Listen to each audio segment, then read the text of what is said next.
Welcome back to Click Academics. In today's video, I'm going to be teaching you guys how to solve this exponential equation. So we have 5 to the power of x is equal to 7. Now what I'm first going to do is I'm going to take the log of both sides. So now we're going to have log 5 to the power of x is equal to log 7. So now an important property of logarithms is, let's say we have log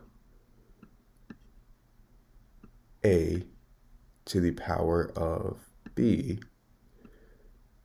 The power property of logarithms states that we can actually move this exponent here, b, into the front of the log, meaning this would equal b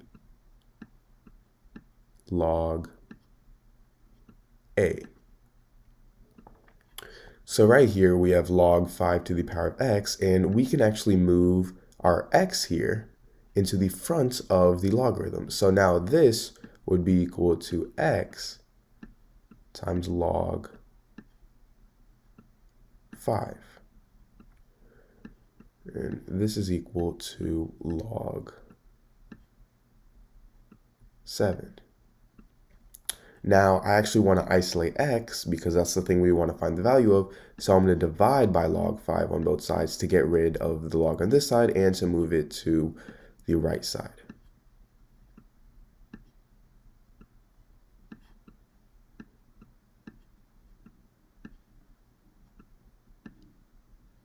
So now for our left-hand side, these two cancel out. So we would have x is equal to log 7 is equal to 0.845 approximately. And we're dividing this by log 5, which is approximately equal to 0.699.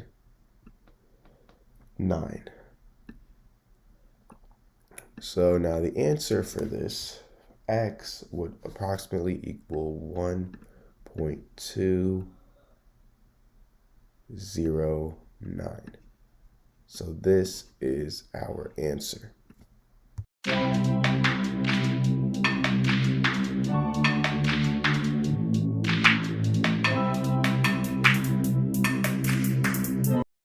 Guys, welcome back to Click Academics. In today's video, I'm going to be teaching you guys how to solve this exponential equation.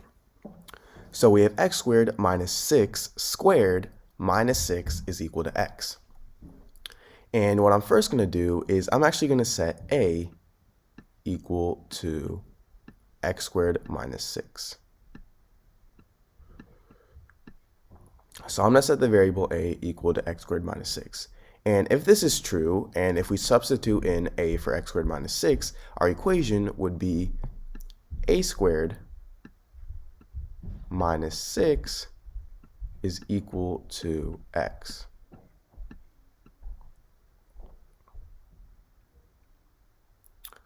So now if this is true, and let's say this is equation 1 and this is equation 2. Now, I'm actually going to subtract both of these. I'm going to subtract x squared minus a squared.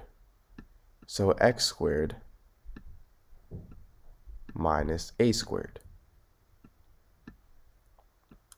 And what ends up happening is we get the result as a minus x. X squared minus a squared is equal to a minus x. So if we have something in the form m squared minus n squared, this can also be written as m plus n times m minus n. Meaning x squared minus a squared is equal to x plus a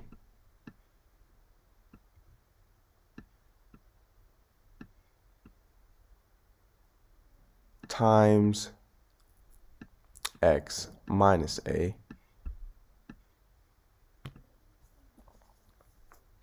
And now if I add x on both sides, we would get plus x. And then if I subtract a on both sides, we would get minus a.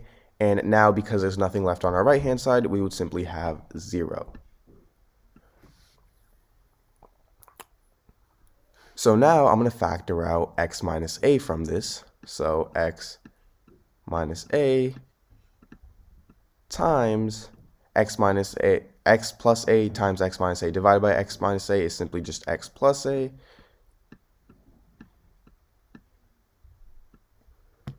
And x minus a divided by x minus a is 1. So we have x plus a plus 1.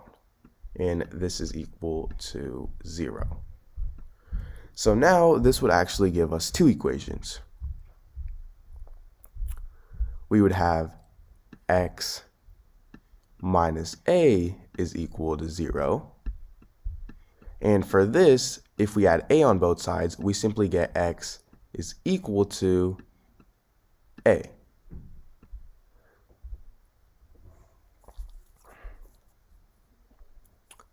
And if x is equal to x squared minus 6,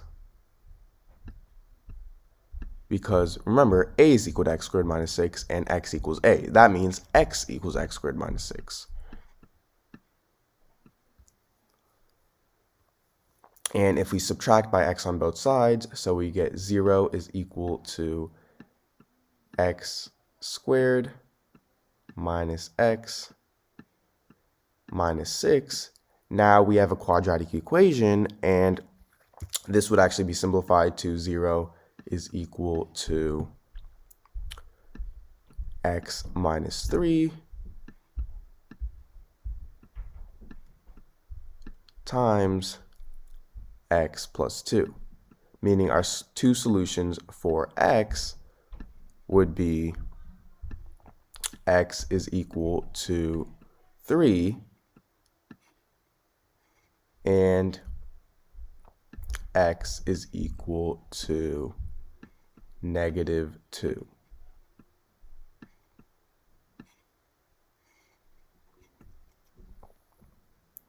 However, there is still another equation. We still have x plus a plus 1 equals 0. So if x plus a plus 1 is equal to 0, that means that x is equal to, I'm going to subtract everything and move it to the right-hand side, negative a minus 1. And I'm actually going to plug in a. A is x squared minus 6. So this means x is equal to negative 1 times x squared minus 6 is negative x squared plus 6 minus 1, and 6 minus 1 is 5. So we have negative x squared plus 5. So now if we subtract x on both sides, we get 0 is equal to x squared plus x minus 5. And if we plug this into our quadratic formula, we get negative 1 plus or minus the square root of 21